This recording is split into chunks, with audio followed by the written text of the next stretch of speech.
Hi, my name is Mark and I teach economics. In this video, I want to talk about, does religion affect economic growth? There's a lot of videos and discussion on the blogosphere, on the internet, that religion negatively impacts economic growth. And I just want to clarify a few things because I think it's important. A lot of these are produced by professional companies that have cartoon-like representations. Sometimes they're good voiceovers with somebody in an authoritative British accent. But this doesn't answer the question.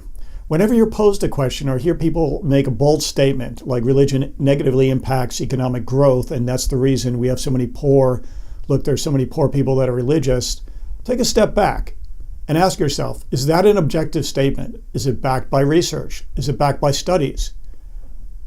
Remember, objectivity is the essence of intelligence. What can we say about that?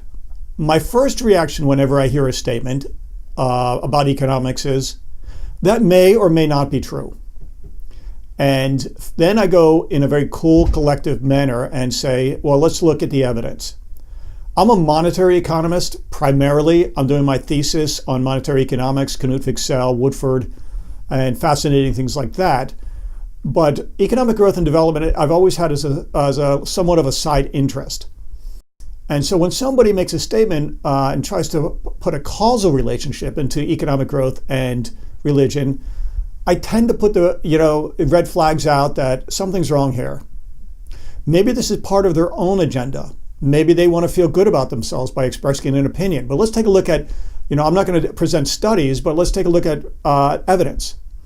First, to do a study that would be worldwide would be very difficult. And there'd have to be hundreds of studies because economics is so complex, especially economic growth and development. There's a lot of variables. There's exogenous variables, endogenous variables, multicollinearity. You have to factor out in any kind of regression a lot of different things and really know mathematics and statistics to be able to determine. And are we looking at it at an exact point in time? Or are we looking at it over what time period? All of human history. And again, that's academically reckless for people to make bold, opinionated statements that try to cut causal relationship. If anything, I would say that there's a positive relationship between faith and economic growth. And again, this is not an economic study, but if you just take a look at it in a general sense, some of the things that have happened throughout history. First, we have the rise of Western civilization. How can you ignore this? Before, it was like pretty much barbarianism in Europe. And I know there's this big ho-yo, hoo-la-la, that paganism, we're all one. And it is true, but Western civilization brought, and coupled with Christianity, brought us to just such a high level of art. Think of the Italian Renaissance and Da Vinci. And think about this huge cathedrals and how it laid the framework for justice and the idea of justice. Thomas Aquinas, he's an economic thinker, believe it or not, also a scholar of the church, has laid the foundation for eventually this idea that we are going to create a juster, better society. And Western civilization and the countries associated with that became immensely wealthy when they were religious. And that includes the United States of America.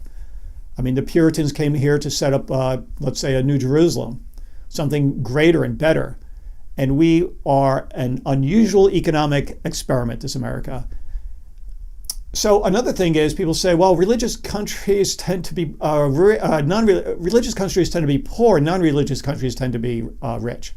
Again, what a crazy statement, because it's not just crazy, it has a lot of reckless academic, non-objective features into that. What about the United States? I think we're pretty rich, we're pretty religious, one of the most religious countries on earth. What about Saudi Arabia on the other side? I think Kuwait, they're pretty religious, they're pretty wealthy. And there are examples of non-religious countries, North Korea, that are pretty poor. So how can you make a statement like that in good conscience? What about subcultures? The most successful community in America economically, if you consider that, is the Amish, where 90% of their businesses succeed. And I think it's the converse in secular society, 90% fail. What about Hasidic Jews? I think they're pretty wealthy in the United States and around the world. I think there's a correlation. So to make these bold statements is pretty reckless. Further, remember that these countries that are wealthy now, even if they've fallen from religiosity, they accumulated their wealth when they were religious. What is the effect of religion? You have academics like Max Weber writing. Perhaps it lets us consume less now and save and invest, build for the future. So that's a positive thing. People say, well, religious people, like often in little childlike cartoons, they'll portray religious people as simple-minded. And if you have faith, that's not true. That's the opposite. And they'll say, well, we don't care about the here and now. Well, I would beg to differ. What about all the people, even a lot of my students go on works to Haiti and build houses, and we want to change the world. It's because we have faith. We want to make an impact on the world in a positive way.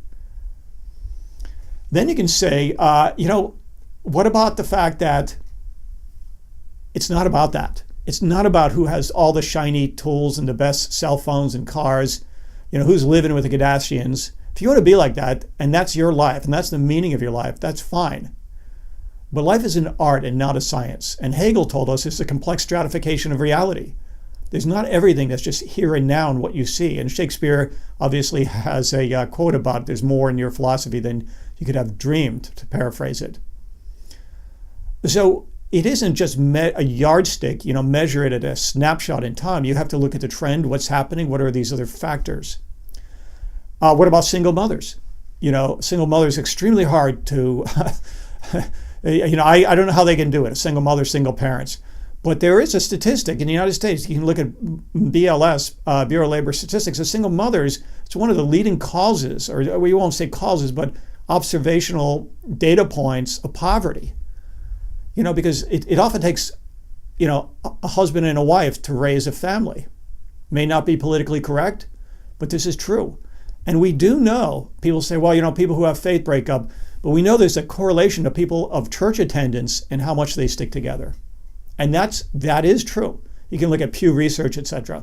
It's just not somebody who's a nominal Easter and Christmas, okay, I got to go, get the green check mark for their singing.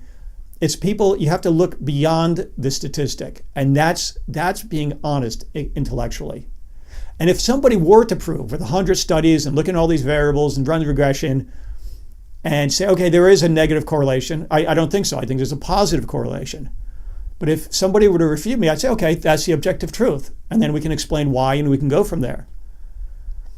So when you hear these things, stay objective. Be objective about it. I've got a few points listed, but basically it is, I think, one of the best things you can do is have this positive attitude, have this belief that I am not going to consume everything, cut the last tree down on earth to consume that one last cheeseburger or get that shiny cell phone. I am going to have a little bit of frugality. I'm going to show some constraint, invest, plan for the future, plan for my children's future. And even if everything is not great in my marriage, mine is, but even if it isn't, I'm going to stay together because of the kids, because I want to create a better future. And I believe that this is a better world that we're going to create out there.